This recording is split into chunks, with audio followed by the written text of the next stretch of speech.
ಉತ್ತರ ಕರ್ನಾಟಕ ರೆಸಿಪಿ ನೋಡಾಕತ್ತಿರೋ ಎಲ್ಲ ವೀಕ್ಷಕರಿಗೂ ನಿಮ್ಮ ಮನೆ ಮಗಳು ತ್ರಿವೇಣಿ ಪಾಟೀಲ್ ಮಾಡುವ ನಮಸ್ಕಾರಗಳು. ಈಗ ಹೆಂಗಿದ್ರು ಮಾವಿನಕಾಯಿ ಸೀಸನ್ ಶುರು ಆಯ್ತಲ್ರಿ, ನೀವು ದಿನ ಒಂದೊಂದು ರೆಸಿಪಿಗಳು ಮಾಡ್ಕೋಬೋದು.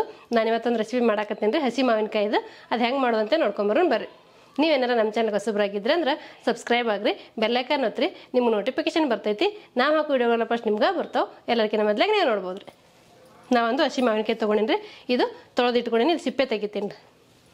ನಾ ಮಾಡೋ ರೆಸಿಪಿಗಳು ನಿಮ್ಗೆ ಏನಾರು ಯೂಸ್ಫುಲ್ ಅನಿಸ್ತಿತ್ತಂದ್ರೆ ಒಂದು ಲೈಕ್ ಮಾಡೋದು ಮಾತ್ರ ಮರ್ಯಾಕೆ ಹೋಗ್ಬೇಡ್ರಿ.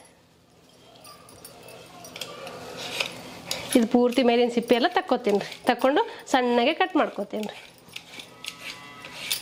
ನಾ ಈ ರೆಸಿಪಿ ಹೆಂಗೆ ಮಾಡ್ತೇನೆ ನಿಮ್ಗೆ ಗೊತ್ತಾಗಬೇಕನ್ನೋದಾದ್ರೆ ನೀವು ಸ್ಕಿಪ್ ಮಾಡಲಾರ್ದೆ ಪೂರ್ತಿ ವಿಡಿಯೋ ನೋಡ್ರಿ, ನಿಮಗೆ ಗೊತ್ತಾಗ್ತೈತೆ ರೀ. ನಾ ಪೂರ್ತಿ ಸಿಪ್ಪೆ ತೆಗೆದು ಹೆಚ್ಚುತ್ತಾನ ಅಂದ್ರೆ ವಿಡಿಯೋ ತುಂಬ ಲೆಂದಿ ಆಗುತ್ತೆ. ನಾ ಸಣ್ಣ ಕಟ್ ಮಾಡ್ಕೊಂಡು ಬರ್ತೀನಿ ನೋಡಿರಿ ಸಿಪ್ಪೆ ತೆಗೆದು. ಈಗ ನಾ ಮಾವಿನಕಾಯ್ದು ಮೇಲಿನ ಸಿಪ್ಪೆ ತಕ್ಕೊಂಡಿನಿ ರೀ, ಈಗ ಸಣ್ಣಗೆ ಕಟ್ ಮಾಡ್ಕೊತೀನಿ. ಈಗ ಮಾವಿನಕಾಯಿ ಸೀಸನ್ ಸ್ಟಾರ್ಟ್ ಆಯ್ತಲ್ರಿ, ನೀವು ವೆರೈಟಿ ರೆಸಿಪಿಗಳು ಮಾಡ್ತಿರ್ತೀರಿ. ನಾನು ಇವತ್ತೊಂದು ಮಾಡಿದ್ರೆ ಆಯ್ತು ಮಾಡಾಕತ್ತಿದ್ದೆ, ನಿಮ್ಮ ಜೊತೆಗೂ ಹಂಚ್ಕೊಳಕತ್ತೀನಿ. ನೀವು ನೋಡಿಕೊಂಡು ನಿಮಗೂ ಇಷ್ಟ ಆಗಿದ್ರೆ ಮಾಡ್ಕೋಬೋದು ರೀ. ಈಗ ನಾನು ಕಟ್ ಮಾಡ್ಕೊತೀನಿ ನೋಡ್ರಿ. ಈಗ ನಾನು ಸಣ್ಣಗೆ ಪೀಸ್ ಮಾಡ್ಕೊತೀನಿ ನೋಡ್ರಿ. ನಿಮ್ಗೆ ಯಾವ ಸೈಜಲ್ಲಿ ಬೇಕು ನೋಡ್ಕೊಂಡು ಆ ಸೈಜಲ್ಲಿ ಕಟ್ ಮಾಡ್ಕೊರಿ. ನಾನು ಈ ಸೈಜಲ್ಲಿ ಮಾಡ್ಕೊಳಕತ್ತೀನಿ ನೋಡ್ರಿ.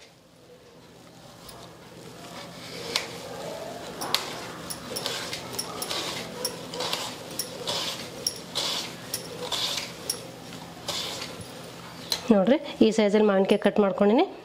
ಇದೇ ರೀತಿ ಮಿಕ್ಕಿದೆಲ್ಲ ಮಾಡ್ಕೊತೀನಿ ನೋಡ್ರಿ. ನಾವೊಂದು ಮಾವಿನಕಾಯಿ ಕಟ್ ಮಾಡ್ಕೊಂಡೇನಿ ರೀ, ಇಷ್ಟ ಆಗ್ಯಾವ ನೋಡ್ರಿ. ನೀವು ಜಾಸ್ತಿ ಬೇಕಂದ್ರೆ ಮಾಡ್ಕೋಬೋದು. ನಾವು ಒಂದೇ ಮಾವಿನಕಾಯ್ದು ಮಾಡಾಕತ್ತೀನಿ ರೀ. ನಾನು ಸಣ್ಣ ಮಾವಿನಕಾಯಿ ಕಟ್ ಮಾಡ್ಕೊಂಡೇನಿ ರೀ. ಈಗ ಒಂದು ಪಾತ್ರೆ ಇಟ್ಕೊತೀನಿ ನೋಡ್ರಿ. ಈಗ ಇದಕ್ಕೆ ಒಗ್ಗರಣೆಗೆ ಬೇಕಾಗಷ್ಟು ಎಣ್ಣೆ ಹಾಕೋತೀನಿ ರೀ. ಇದು ಎಣ್ಣೆ ಬಿಸಿ ಆಗಲ್ಲ ರೀ. ಈಗ ಎಣ್ಣೆ ಬಿಸಿ ಆಗೈತ್ರಿ. ನಾನು ಸ್ವಲ್ಪ ಜೀರಿಗೆ, ಸ್ವಲ್ಪ ಸಾಸಿವೆ, ಸ್ವಲ್ಪ ಮೆಂತ್ಯ, ಸ್ವಲ್ಪ ಬಡೆ ಸೋಪ, ಸ್ವಲ್ಪ ಹಿಂಗ ತೊಗೊಂಡು ಅದೆಲ್ಲ ಹಾಕೋತೀನಿ ನೋಡ್ರಿ. ನಾ ಎಲ್ಲ ಒಟ್ಟಿಗೆ ಹಾಕೋತೀನಿ ರೀ, ನೀವು ಒಂದೊಂದೇನೋ ಹಾಕೋಬೋದು ರೀ. ಈಗ ಒಂದು ಸ್ವಲ್ಪ ಎಣ್ಣೆಗೆ ಫ್ರೈ ಮಾಡ್ಕೋಬೇಕು. ಎಲ್ಲ ಒಂದೊಂದು ಟೀ ಸ್ಪೂನ್ ಅದಾವೆ ನೋಡ್ರಿ. ನೀವು ಜಾಸ್ತಿ ಮಾಡ್ಕೊಳ್ಳೋದಾದ್ರೆ ಜಾಸ್ತಿ ಹಾಕೋಬೋದು. ನಾನು ಸ್ವಲ್ಪ ಒಂದೇ ಮಾವಿನಕಾಯ್ದು ಮಾಡಾಕತ್ತೀನಲ್ರಿ, ಹಾಗಾಗಿ ಸ್ವಲ್ಪ ಹಾಕ್ಕೊಂಡಿನಿ ನೋಡ್ರಿ. ಈಗ ನಾ ಮಾವಿನಕಾಯಿನ ಕಟ್ ಮಾಡ್ಕೊಂಡಿದ್ನಲ್ರಿ, ಅವು ಹಾಕೋತೀನಿ ನೋಡ್ರಿ. ಇದು ಹಸಿ ಮಾವಿನಕಾಯಿ ರೀ.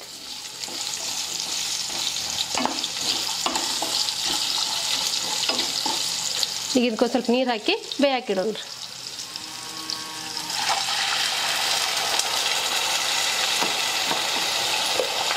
ಇದು ಮುಚ್ಚಳ ಮುಚ್ಚಿ ಒಂದು 5 ನಿಮಿಷ ಬೇಯಿಸ್ಕೊಳ್ಳೋಣ್ರಿ. ಈಗ 4 ರಿಂದ 5 ನಿಮಿಷ ಬೇಯಿಸ್ಕೊಂಡಿನ್ರಿ ಮಾವಿನಕಾಯಿ. ಈಗ ಬೆಂದವನ್ನ ಚೆಕ್ ಮಾಡ್ಕೊಳ್ಳೋಣ್ರಿ.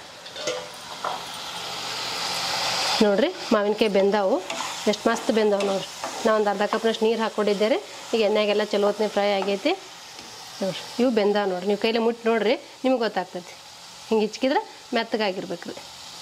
ನೋಡ್ರಿ ಜಾರ್ತವ್ರ ಕೈಯಾಗ ಇದು ಬೆಂದೈತ್ರಿ. ಈಗ ಇದಕ್ಕೊಂದು ಅರ್ಧ ಕಪ್ನಷ್ಟು ಬೆಲ್ಲ ಹಾಕೋತೀನಿ ರೀ. ನೀವು ನೋಡ್ಕೊಂಡು ಹಾಕೋರಿ. ಮಾವಿನಕಾಯಿ ಭಾಳ ಹುಳಿ ಇತ್ತಂದ್ರೆ 1 ಕಪ್ನಷ್ಟು ಹಾಕೋರಿ. ಅಷ್ಟೊಂದೇನು ಹುಳಿ ಇಲ್ಲಾಂದ್ರೆ ಒಂದು ಅರ್ಧ ಕಪ್ ಹಾಕೋರಿ ಸಾಕು. ನಿಮ್ಮ ಖಾರಕ್ಕೆ ಎಷ್ಟು ಬೇಕು ನೋಡಿಕೊಂಡು ಅಚ್ಚ ಖಾರದ ಪುಡಿ ಹಾಕೋರಿ. ನಾ ಒಂದು 2 ಸ್ಪೂನಷ್ಟು ಅಚ್ಚ ಖಾರದ ಪುಡಿ ಹಾಕೋತೀನಿ ನೋಡ್ರಿ. ಈಗ ಇದಕ್ಕೆ ರುಚಿಗೆ ತಕ್ಕಷ್ಟು ಉಪ್ಪು ಹಾಕೋತೀನಿ ರೀ. ತುಂಬ ಸಿಂಪಲ್ ರೀ, ಬೇಗನೆ ಮಾಡ್ಕೊಂಬಿಡ್ಬೋದು ರೀ. ಇದು ಬೆಲ್ಲ ಕರಗೋವರೆಗೆ ಮಿಕ್ಸ್ ಮಾಡ್ಕೊಂಡ್ರೆ ಆಯ್ತು ರೀ.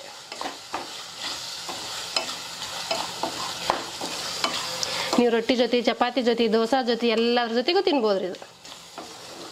ಈಗ ಮಾವಿನಕಾಯಿ ಸೀಸನ್ ಇದ್ದಾಗ ಈ ರೀತಿ ಮಾಡ್ಕೊಂಡು ನೋಡ್ರಿ, ಎಷ್ಟು ಮಸ್ತಾಗಿರ್ತೈತೆ ರೀ ಇದು. ನೀವು ಊಟದ ಜೊತೆಗೆ ಸೈಡ್ ಡಿಶಾಗಿ ಬಳಸ್ಬೋದು ರೀ.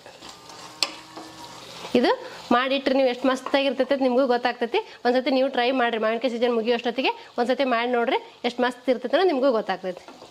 ನೀವು ವರ್ಷನೂ ಮಾಡ್ತೀರ. ಈಗ ಮಾವಿನಕಾಯಿ ಸೀಸನ್ ಬಂದ್ರೆ ಮಾವಿನಕಾಯಿ ಚಿತ್ರಾನ್ನ ಮಾಡ್ತೀವಿ ರೀ. ಮಾವಿನಕಾಯಿ ವೆರೈಟಿ ಎಲ್ಲ ಅಡುಗೆಗಳು ಮಾಡ್ತಿರ್ತೀವಿ. ಹಾಗಾಗಿ ಇದನ್ನು ನಾ ಮಾಡಾಕತ್ತಿದ್ದೆ, ನಿಮಗೂ ಮಾಡಿ ತೋರಿಸಿರತ್ತ ಮಾಡೀನಿ. ನಾ ಈಗ ಮಾವಿನಕಾಯಿ ಗುಲಾಬ್ ಮಾಡ್ತೀನಿ. ನೆಕ್ಸ್ಟ್ ಎಲ್ಲ ಒಂದೊಂದೇ ನಿಮ್ಗೆ ಯಾವ್ದಾದ್ರು ಬೇಕು ಹೇಳ್ರಿ, ಅದೆಲ್ಲ ಮಾಡಿ ತೋರಿಸ್ತೀನಿ ರೀ. ನಾನು ಮಾವಿನಕಾಯಿ ಸೀಸನ್ ಮುಗಿಯೋಷ್ಟೊತ್ತಿಗೆ ಎಲ್ಲ ರೆಸಿಪಿನೂ ಮಾಡಿ ತೋರಿಸ್ತೀನಿ ರೀ. ನೀವು ಒಂದು ಮೊದಲು ಮಾಡಿ ನೋಡ್ರಿ, ನಿಮ್ಗೆ ಇಷ್ಟ ಆಯ್ತಾ ನಮಗೆ ಮಿಕ್ಕಿದ್ದು ಮಾಡ್ಕೊಬೋದ್ರಿ. ಆಮೇಲೆ ಈಗ ನೋಡ್ರಿ ಒಂದು 2 ನಿಮಿಷ ಬೇಯಿಸ್ಕೊಂಡಿನಿ. ಈ ರೀತಿ ಆಗೈತೆ ನೋಡ್ರಿ. ಎಣ್ಣೆಲ್ಲ ಮೇಲೆ ತೇಲಾಕತ್ತೈತಿ, ಬೆಲ್ಲ ಎಲ್ಲ ಕರಗೈತಿ ನೋಡ್ರಿ. ಈ ರೀತಿ ರೆಡಿ ಮಾಡ್ಕೊಂಡೀನಿ ನೋಡ್ರಿ. ಇದಕ್ಕೆ ಏನು ಹೆಸರು ಕೊಡ್ತೀರಿ ಅನ್ನೋದು ನೀವೇ ಕಮೆಂಟ್ ಬಾಕ್ಸಲ್ಲಿ ತಿಳಿಸ್ರಿ. ಮಾವಿನಕಾಯಿ ಪಲ್ಯ ಆದರೂ ಅನ್ಬೋದು, ಮಾವಿನಕಾಯಿ ಗೊಜ್ಜಾದರೂ ಅನ್ಬೋದು, ಮಾವಿನಕಾಯಿ ಹುಳಿ ಆದರೂ ಅನ್ಬೋದು, ನೀವು ಏನಾದರೂ ಕರಿಬೋದು ಇದಕ್ಕೆ. ಈಗ ನಾನು ಸರ್ವ್ ಮಾಡ್ತೀನಿ ನೋಡ್ರಿ. ಎಷ್ಟು ಮಸ್ತಾಗಿ ಬಂದೈತೆ ನೋಡಿದ್ರೆ ಬಾಯಿಗೆ ನೀರು ಬರಾಕತ್ತಾವ್ರಿ. ಸಕ್ಕ ಟೇಸ್ಟಿಯಾಗಿದೆ.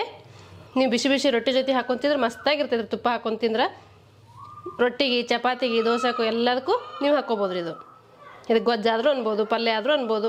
ನೀವೇನು ಹೆಸರು ಕೊಡ್ತೀರಿ ಕೊಡ್ರಿ. ಇದಕ್ಕೆ ನಾನು ಹಸಿ ಮಾವಿನಕಾಯಿ ಗೊಜ್ಜು ಅನ್ನಕತ್ತೀನಿ ನೋಡ್ರಿ. ನೋಡಿದ್ರಲ್ರಿ ವೀಕ್ಷಕರೇ, ಮಾವಿನಕಾಯಿಂದ ಒಂದು ರೆಸಿಪಿ ಮಾಡಿದ್ದೀನಿ. ಬೇಗ ಮತ್ತು ಸುಲಭವಾಗಿ ಮಾಡ್ಕೊಳ್ಳೋಂಥ ಮಾವಿನಕಾಯಿ ರೆಸಿಪಿ ನೀವು ನಿಮ್ಮ ಮನ್ಯಾಗ ಮಾಡ್ಕೊಂಡು ನೋಡ್ರಿ, ನಿಮಗೂ ಗೊತ್ತಾಗ್ತೈತಿ. ಈ ಮಾವಿನಕಾಯಿ ರೆಸಿಪಿ ಮಾಡೋ ಪದ್ಧತಿ ನಿಮ್ಗೆ ಇಷ್ಟ ಆಗಿತ್ತಂದ್ರೆ ಒಂದು ಲೈಕ್ ಮಾಡಿರಿ, ಶೇರ್ ಮಾಡಿರಿ, ಕಮೆಂಟ್ ಮಾಡಿರಿ, ಸಬ್ಸ್ಕ್ರೈಬ್ ಆಗಿರಿ. ಧನ್ಯವಾದಗಳು.